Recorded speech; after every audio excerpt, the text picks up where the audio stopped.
Hello and welcome to Nightline. I'm Azaria Tagaya. News making the headlines. Prime Minister says he didn't know on Jalil Rashid's appointment as PNB's new chief. And Joint Ministerial Committee approves 3 investments worth 2.2 billion ringgit.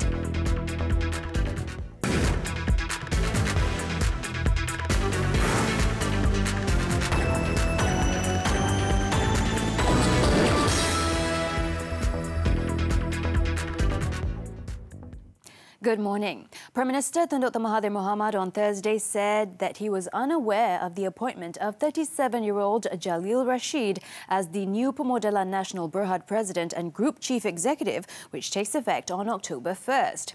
He said he did not have any information on the appointment of Jalil, who is the investment director for the Singapore office of UK-based fund manager Invesco. Saya tak tahu kata dia nanti PNB duduk bawah ZT. ZT tak bagi tahu saya apa pun. Tun Dr. Mahathir told this to reporters after chairing Parti Pribumi Bersatu Malaysia's Supreme Council meeting on Thursday. PNB in a statement on Wednesday had said that Jalil's appointment was in line with the government's wish to make optimal use of Malaysian global talents and was consistent with the fund's strategic initiative to diversify its assets globally.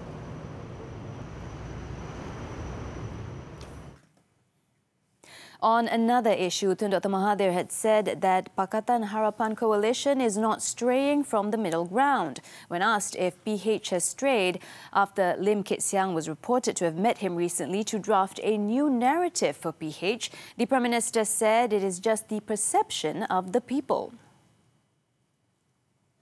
He came to see me together with Kit Siang and Sadiq. We discussed because we feel that people were discussing racial things in a very with anger and all that, and that's not healthy. Asked on the sentiments of the Rakyat on this year's National Day, Tun Dr. Mahathir said the sentiment was different now compared with last year. He acknowledged that people were in a happier mood during last year's Merdeka celebrations as they were still reeling in joy after overthrowing the previous Barisan National Government at the 14th general elections. Now they want to see the results they expect, but it is not so easy to achieve the results because many of these things that we promise seems without due information, without proper information as to the problem. On Bersatu, Tun Dr. Mahathir has denied that the party had appointed a chief strategist among its members following criticism against Pakatan Harapan by one of the party's leaders. The Bersatu chairman said any such titles brandished by anyone within the party would merely be self-proclaimed and disciplinary action will be taken against those who make remarks that tarnish the image of the party. Kita tidak ada sebenarnya strategi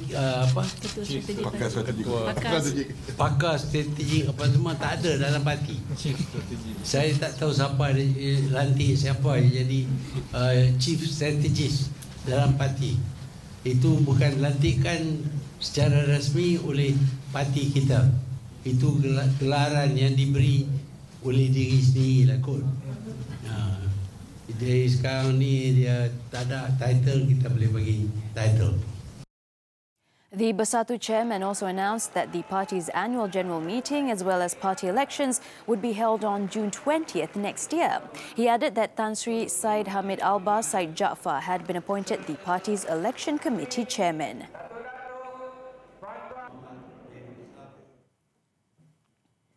The National Committee for Investment, NCI, has so far approved projects worth 2.2 billion ringgit.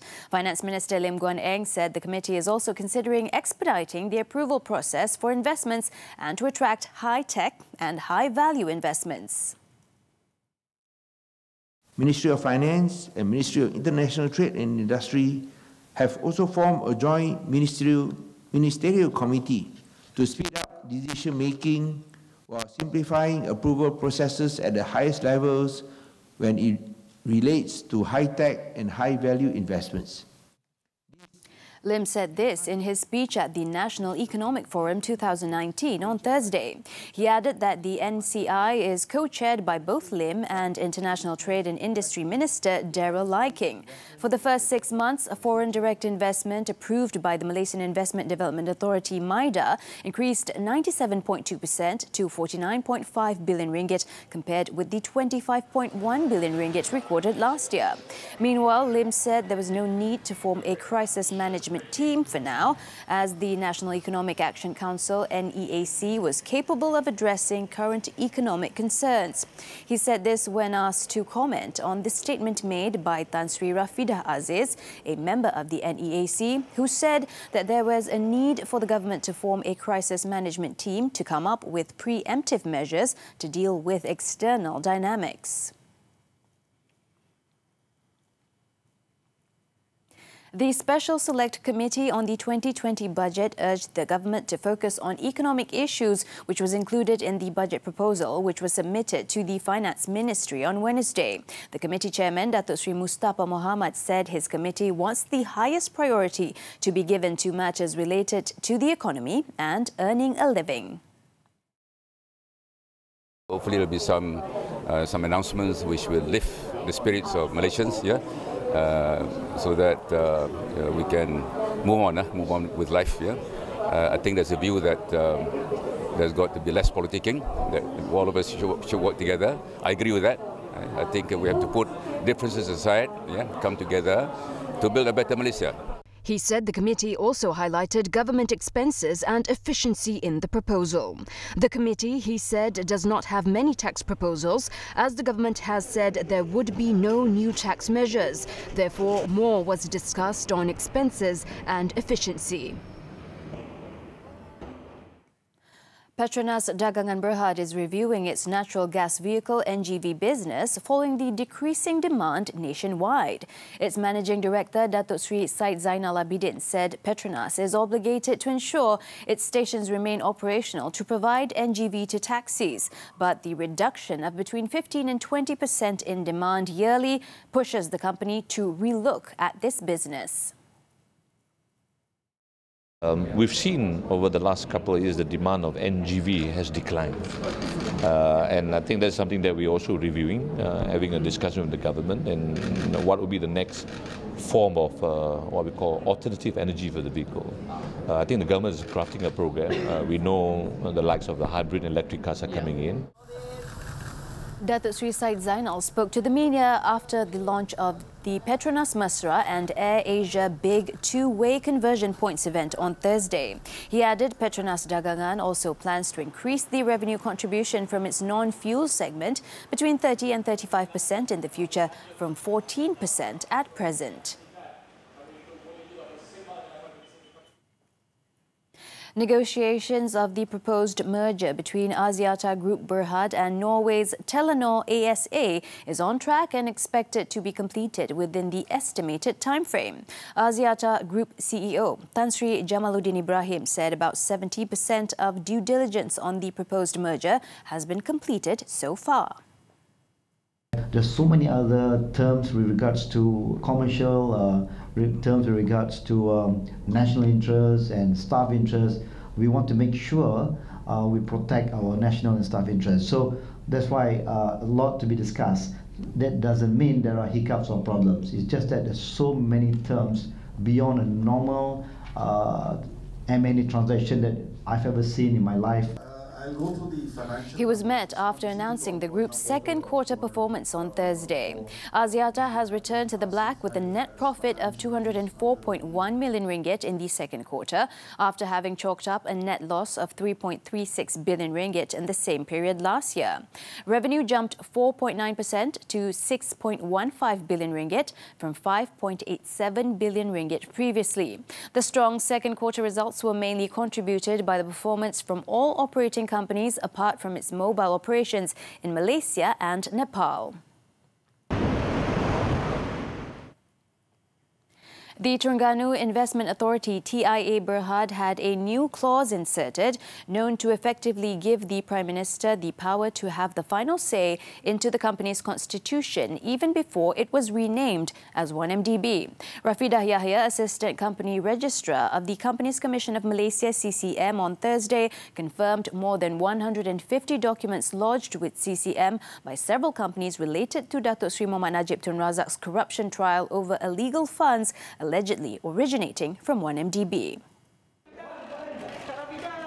Among other things, Rafidah verified TIA's memorandum and articles of association dated February 27, 2009, the company constitution which established the company. Apart from the February 27, 2009 document which formed TIA and which had 116 articles then, Rafidah went on to confirm a separate document dated September 2, 2009, which related to the insertion of clause Article 117. The witness was not asked to elaborate on Article 117, but reports have previously shown that it requires a written approval from the Prime Minister before 1MDB can decide on a wide range of issues. Rafidah also confirmed a separate document dated September 4, 2009, which contained information on TIA's change of name to become a 1MDB. The notification for TIA's name change to be 1MDB was just days after Article 117 was inserted. Rafidah is the 7th prosecution witness in this trial and will resume her testimony before the High Court Judge Colin Lawrence Sequeira next Tuesday. In this trial, Datuk Sri Najib is facing 4 counts of abusing his position for his own financial benefit, totaling almost 2.3 billion ringgit from the Sovereign Investment Fund and the resulting 21 counts of money laundering. The Malaysian Institute of Road Safety Research, MIROS, is carrying out a survey pertaining to road consumers' perceptions on the viability of motorcycle e-hailing services. The online survey is being conducted until September 7th to gauge road users' acceptance of motorcycle e-hailing services in the country, covering aspects such as road safety, legislation, traffic flow and shift in transportation modes. The findings from this study will be presented to the Transport Ministry to outline the mechanism for the implementation of motorcycle e-hailing services in Malaysia. The study is being carried out following the Cabinet's decision on August 21st to allow for the implementation of motorcycle e-hailing services in the country based on the proof of concept. However, the decision will only be finalized after a review of other important aspects is conducted. This year's Merdeka Day celebration will be held at Dataran Putrajaya in the Federal Administrative Capital this Saturday. A total of 15,910 participants have been rehearsing daily this week to perfect their moves for the parade and celebrations. Communications and Multimedia Minister Gobind Singh Deo was on location to take a closer look at the full dress rehearsal on Thursday. The theme of this year's National Day is Sayangi Malaysiaku, Malaysia Bersih. The celebration will be enlivened with parades and marches by the Royal Malaysian Police, the Malaysian Armed Forces and other agencies, with 300,000 people expected to be present. Several main roads in Putrajaya will be closed and traffic diverted for the National Day celebration on August 31st. The road closures and traffic diversions will take effect at 6 a.m. until the event is over. The event will kick off at 7:30 a.m. and is expected to end at noon. Additionally, on August 30th, the venue will be closed from 7 p.m. until the next day to facilitate technical preparations. Some 5,000 public parking lots have been provided for easier public access to the venue, and shuttle buses will also be provided at certain pickup points and drop-off zones. A total of 4,000 tiered seats will be provided by the Putrajaya Corporation for the convenience of those attending the event. Some 1,500 flags have also been hoisted along the main roads and nearby buildings and premises.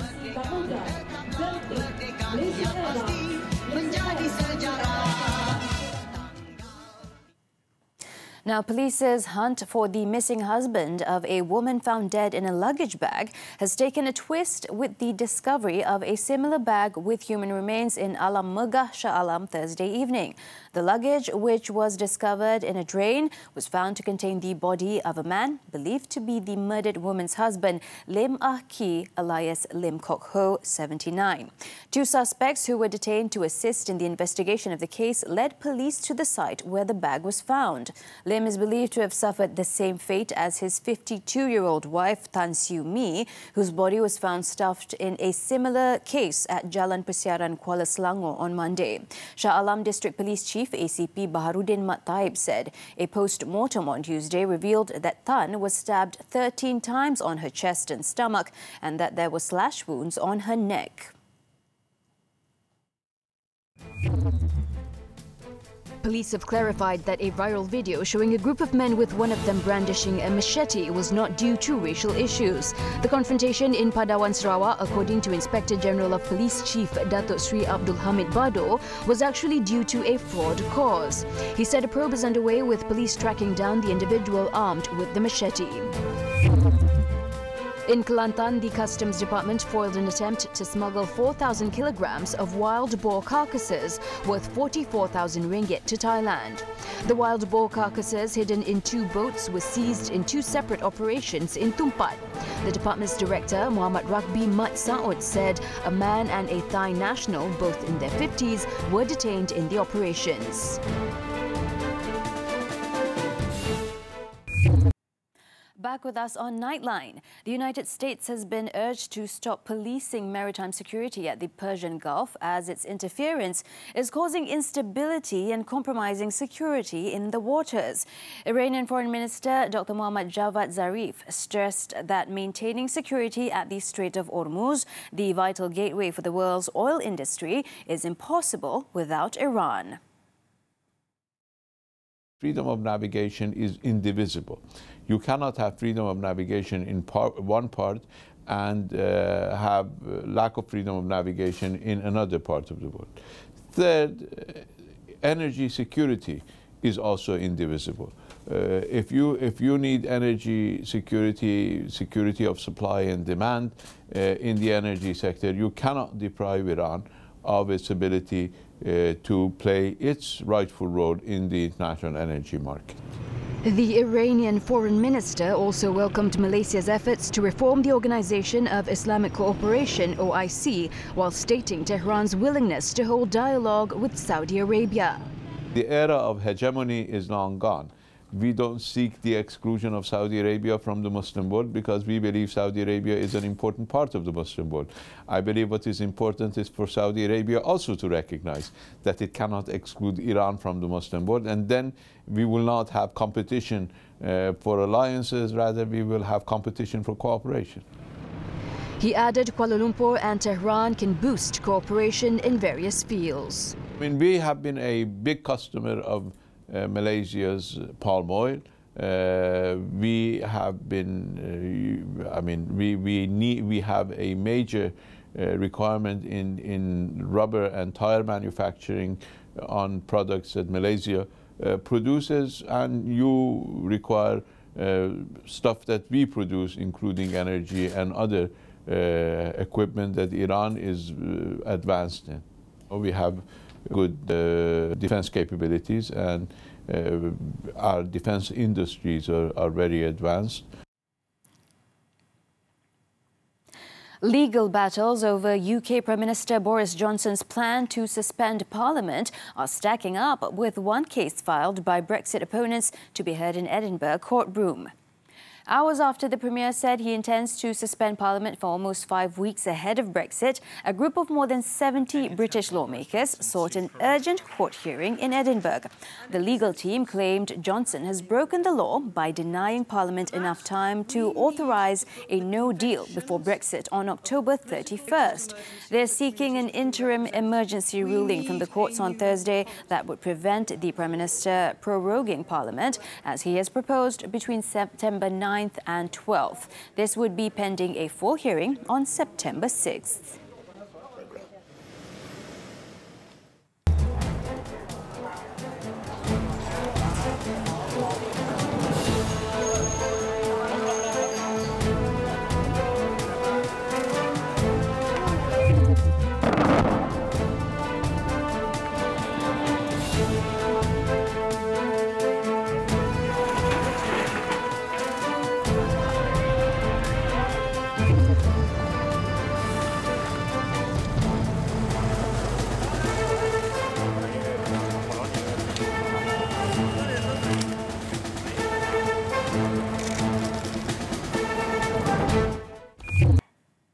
Well, teenage climate activist Greta Thunberg has arrived in New York City after sailing across the Atlantic Ocean in a zero-emission yacht, completing her 15-day voyage from Britain to call attention to the need for quick action to save the planet. Take a look as we wrap up Nightline this time around. With that, I'm Azara Tagaya. Thank you for watching and stay safe.